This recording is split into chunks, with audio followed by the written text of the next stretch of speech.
Powell's parents that I would write her story, and I am honoring that promise. None of us knew then how horrifically the Powell story would play out in 2012.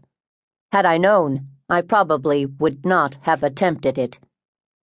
The second case, Two Strange Deaths in Coronado, is only a year and a half old, and it raises the question of why the San Diego County Sheriff's Office closed their July 2011 death investigation after only 7 weeks.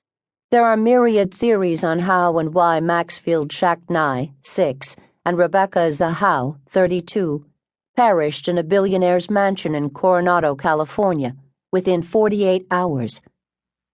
Are any of these possibilities the true story? I don't have all the answers. I cannot tell you exactly what happened over the course of a few black days in sunny Coronado. I can only share with you what I have managed to glean.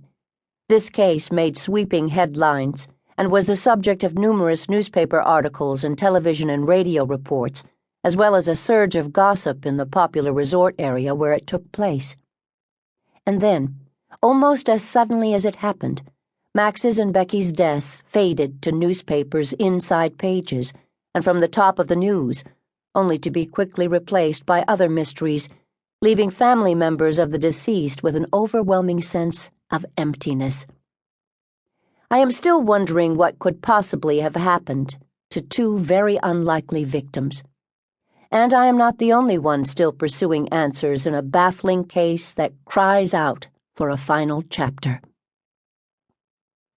Double Death for the Kind Philanthropists explores the deaths of two lifetime philanthropists. It is such a sad case for almost everyone involved that it still haunts me. Fire tells the story of a real-life towering inferno, the end result of a dangerous arsonist's fantasies. No one was safe in the many-storied hotel, and the casualty count could have been disastrous. When the smoke and flames were finally extinguished, the prime suspect was most unlikely. In the case I've titled An Obsession with Blondes, I cover a serial rapist's lust and deception as he carefully targeted his victims. He found them in seemingly safe venues, but he took them to locations where they were ultimately vulnerable. Luckily, an astute Oregon detective proved to be an adversary he could not overcome. The Last Valentine's Day recounts an inexplicable tragedy that took place back in the 70s and was eventually stored away in cold case files as unsolved, and probably unsolvable. Until recently. After a very long time, one of several suspects I wrote about at the time of the crime finally emerged as the real killer of a trusting 16-year-old girl.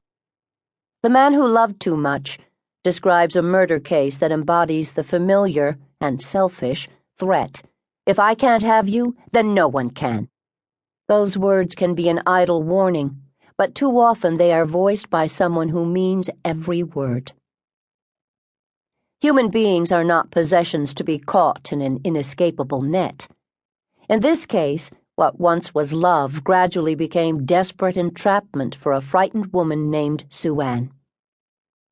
Terror on a mountain trail pits a highly trained and powerful military man against two vulnerable women. A member of the U.S. Army's elite 75th Ranger Regiment, the stalker may have killed more women, including an airline ticket clerk who left her job one day and has never been seen again. As I traced this ranger's life since, I was surprised at what I found, and concerned for all women who fail to realize the perils of being alone where human predators watch them. No One Knows Where Wendy is about every parent's worst nightmare. All too often, people who seem to be safe, kind, and trustworthy are anything but. After small sacrifices, I vowed that I would never again write about the death of children. But there are some cases where I need to write cautionary tales that may save other children. Wendy's story is one. Susan Powell's son's fate is another. Over time, many of the unsolved cases that I believed would never come to a satisfactory conclusion have been closed.